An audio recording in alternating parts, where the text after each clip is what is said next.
Rồi tức là đại diện trong đội văn nghệ của ban Tân Nho khối 6 thì ngày này là ngày là phải là bạn bè thì ăn ngon này của Văn Long bạn bè ăn cái nấu và sẽ ảnh tham cộ và là sẽ gia đình ảnh bên đội văn nghệ của ban Tân Nho khối 6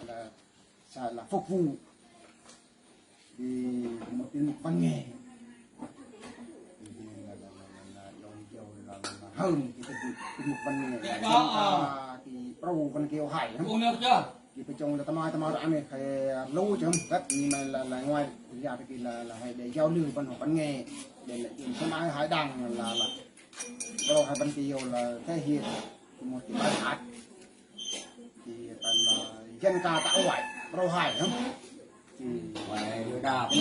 đông ăn lương này đông món này lương món cúc ấy này món ruộng ấy này thì trên này kỹ tao giờ bắt đầu hai nhá thì là hay sẽ thể hiện một cái âm nhạc không truyền thống của Văn Kiều không cái này là đấy mà ở đây cô đi là cô bài mà hai nữa không phải cô bài hai cô với nữa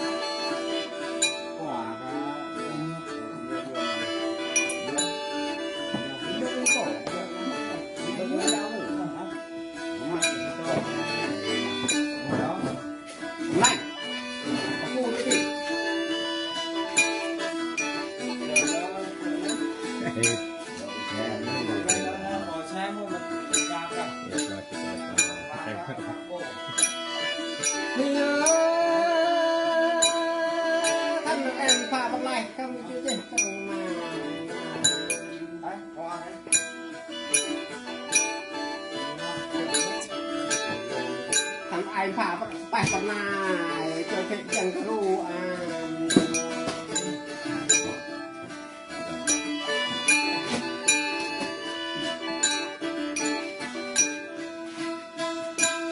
tăng phẩm mà chăm à chơi cái chẳng có ru lại thì nó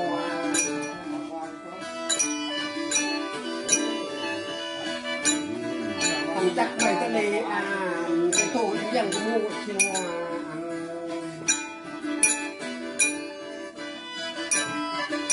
nó thực tế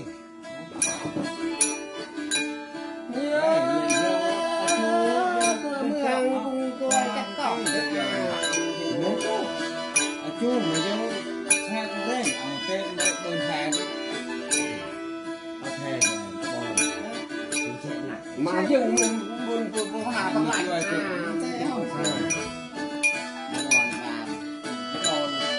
từng qua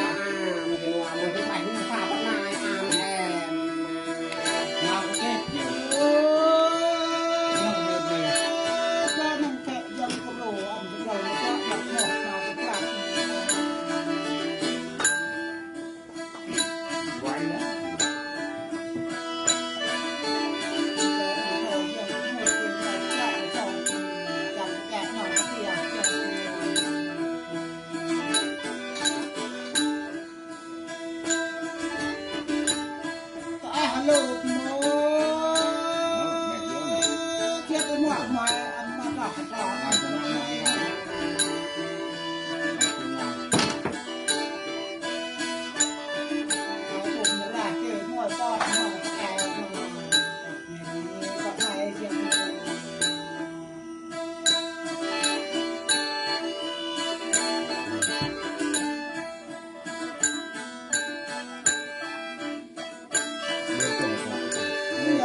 cái bọ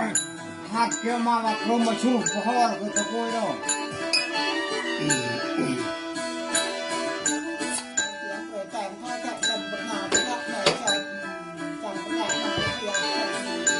ngồi như thế mà cho tôi chạy mồ hôi thì thằng bỏ về tăng sinh hoạt tụi ấy tụi tôi có đỏแต่mà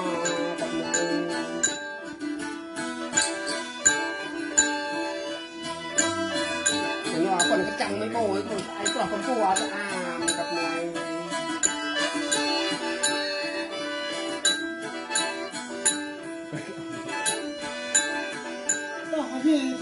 em thô thô lại gọi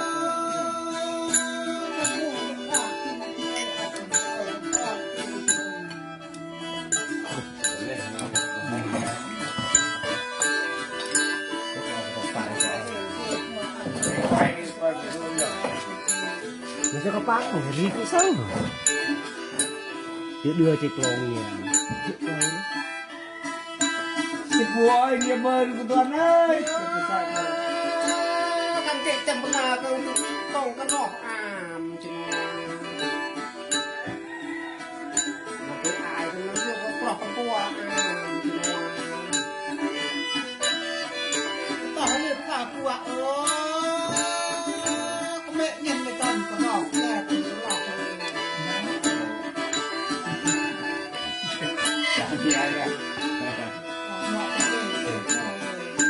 ไม่ต้องก็ตัวอันก็ไม่ติดหลอกเลยถ้าเป็นเราวันนี้พากูก่อนที่จะเจ้าข